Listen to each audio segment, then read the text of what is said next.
હાલ ખબરોમાં આગળ વધીએ તો ઉનાળાની સિઝન શરૂ થતાં જ રાજકોટમાં તાપમાનનો પારો દિવસે ને દિવસે વધી રહ્યો છે।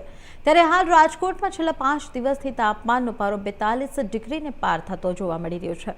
આથી રાજકોટની જનતા ત્રાહીમામ પોકારી ઉઠી છે। ત્યારે આજે પણ રાજકોટમાં સૂર્યનો પ્રકોપ જોવા મળ્યો હતો અને બપોરના 1 વાગ્યા સુધીમાં 40 ડિગ્રીને પાર તાપમાન નોંધાયું હતું। આ તકે રાજકોટ મહાનગરપાલિકાની આરોગ્ય શાખા દ્વારા રાજકોટની જનતા માટે એક એડવાઇઝરી પણ જાહેર કરવામાં આવી છે કે બપોરના 1 થી સાંજના 5 વાગ્યા સુધી લોકોએ અને ખાસ કરીને વૃદ્ધો, બાળકો અને સગર્ભા માતાઓએ કામ વગર બહાર ના નીકળવું, તેમજ જે લોકો પોતાના કામ અર્થે બહાર નીકળે છે તો તેઓ ભૂલથી લૂથી બચવા માટે સુતરાઉ કોટનના કપડાં પહેરવું, તેમજ માથા પર ટોપી અને ચશ્મા પહેરી નીકળવું અને ડિહાઇડ્રેશનથી બચવા માટે લીંબુ પાણી, ગોળ લીંબુનું પાણી, શેરડીનો રસ જેવી પ્રવાહીનું સતત સેવન કરવું અને બંને એટલો બપોરના સમયે હળવો ખોરાક લેવો।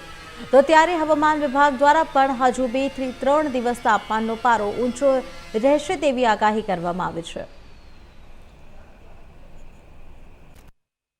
હવામાન વિભાગ દ્વારા જે રીતે સમગ્ર ગુજરાતમાં તાપમાનનો પારો ઉંચકવાની જે આગાહી કરવામાં આવી છે તેને લઈ રાજકોટ શહેરમાં જે કહેવાય કે છેલ્લા અઠવાડિયાથી જે તાપમાનનો પારો ઉંચક્યો છે। મારી પાછળના દ્રશ્ય જોઈ રહ્યા છો કે રાજકોટમાં અત્યારે બપોરે 1 વાગ્યાથી જે સમય થઈ ગયો છે, હાલ ત્યારે લોકડાઉન જેવી સ્થિતિ સમય વર્તાઈ રહી છે। મહત્વની વાત છે કે ક્યાંક ને ક્યાંક જે તાપમાનનો પારો છે તે ગળગળી રહ્યો છે અને જે કહેવાય કે સૂરજનો પ્રકોપથી લોકો છે તે ત્રાહીમામ પોકારી ઉઠ્યા છે।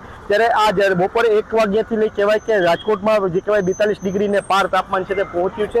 મહત્વની વાત છે કે અત્યારે લોકો છે તે આ જે ભીષણ ગરમીથી કહેવાય કે બોખલા ત્રાહીમામ પોકારી ઉઠ્યા છે। ત્યારે હાલ રાજકોટ મહાનગરપાલિકા દ્વારા જે અત્યારે લોકોની કહેવાય સુખાકારી માટે બપોરે 1 થી 5 સુધીના સમયગાળામાં જે કહેવાય લોકોને બહાર ન નીકળવા માટે સૂચન આપવામાં આવ્યું છે અને જે કહેવાય કે વૃદ્ધો અને જે સગર્ભા માતા અને જે બાળકો છે તેમને જે કહેવાય કે ઘરની બહાર ન નીકળવું અને જે પુરુષો જે બહાર નીકળતા હોય છે ઘરની બહાર તે કામ અર્થે તેના માટે જે કહેવાય કે જે લોકો હોય છે તેને સુતરાઉ અને કોટન કપડાં પહેરવા, સાથે ટોપી, ચશ્માનું જે કહેવાય ધારણ કરવું અને જે કહેવાય કે પ્રવાહીમાં જે લીંબુ પાણી, ગોળ લીંબુ પાણી જેવા જે પ્રવાહી છે તેનું સતત સેવન કરતું રહેવું ત્યાં સૂચના આપવામાં આવી છે। ત્યારે હાલ અત્યારે રાજકોટ મહાનગરપાલિકા જે કહેવાય કે એડવાઇઝરી જાહેર કરી છે, લોકોને અપીલ કરી છે કે બપોરના સમયે બને ત્યારે ઘરની બહાર ન નીકળવું। અત્યારે ત્યારે જોવું રહ્યું કે તાપમાનનો પારો છે તે દિવસે ને દિવસે ગળગળી રહ્યો છે। 42 ડિગ્રીને પાર રાજકોટનું તાપમાન છે તે ત્યાં આજના દિવસનું નોંધાયું છે। હાલ ત્યાં જે અઠવાડિયાની વાત કરીએ તો 44 થી 45 ડિગ્રી જેટલું તાપમાન છે તે રાજકોટનું નોંધાઈ ચૂક્યું છે।